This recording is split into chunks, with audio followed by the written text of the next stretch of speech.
ဝါဆိုသင်္ကန်းကတ်လူတယ်ဆိုတဲ့အစဉ်လာတစ်ခုမြတ်စွာဘုရားသာသနာတော်တည်ထောင်ပြီးတော့သာသနာတော်ကိုထောက်ပံ့လှူဒန်းတဲ့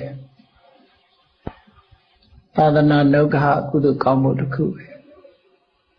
မြတ်စွာဘုရားကလွန်ခဲ့တဲ့နှစ်ပေါင်း2500ကသာသနာမှာ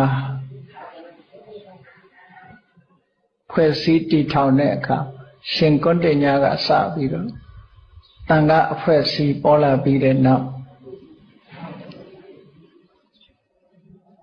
မြတ်စွာဘုရားကစာဝတ်နေရေးနဲ့ပတ်သက်ပြီးတော့အစည်းလေးပါးလို့ခေါ်တဲ့စာဝတ်နေရေးနဲ့ပတ်သက်လာပြီးမြည်သူအပေါ်မှာတာဝန်မတက်စေရန်ရှိတန်ချက်ဖြင့်တန်ခါအဖွဲ့အစည်းဟာ independent သဘောမျိုးပေါ့လွတ်လွတ်လပ်လပ်ရပ်တည်နိုင်အောင်စီမံထားတဲ့သဘောရှိပါတယ်။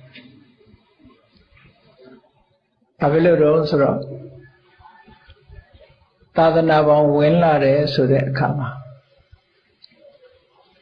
အိမ်မှုကိစ္စစီးပွားရေးကိစ္စတွေအားလုံးကို renounce လုပ်ခဲ့ဆွန့်လိုက်ရတာလို့မိသားစုဘဝလည်းဆွန့်လိုက်တယ်ပိုင်ဆိုင်မှုတွေအားလုံးလည်းဆွန့်လိုက်တယ်အဲ့ဒီဆွန့်လွတ်မှုတွေလုပ်ပြီးတော့မှ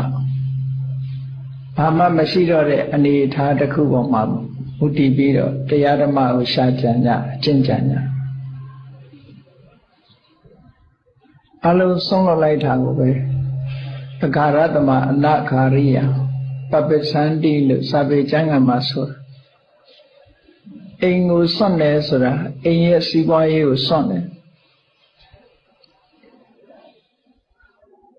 အိမ်တော်ရေးကိစ္စတွေအားလုံးကိုမိသားစုတာဝန်ပါအကုန်လုံးရှိသမျှတွေကို renounce လုပ်လိုက်တယ်ဆိုတော့ကိုယ့်အတွက်ဒီစားစရာနေစရာဝတ်စရာ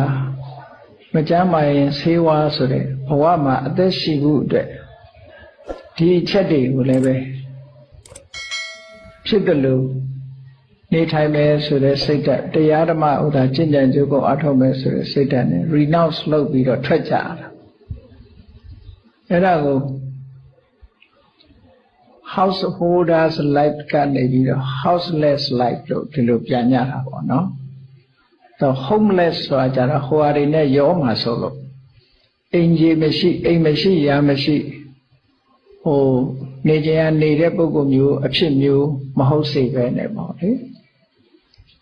အိမ်ရဲ့စီးပွားတွေလုပ်ငန်းတွေကိုအကုန်စွန့်ပယ်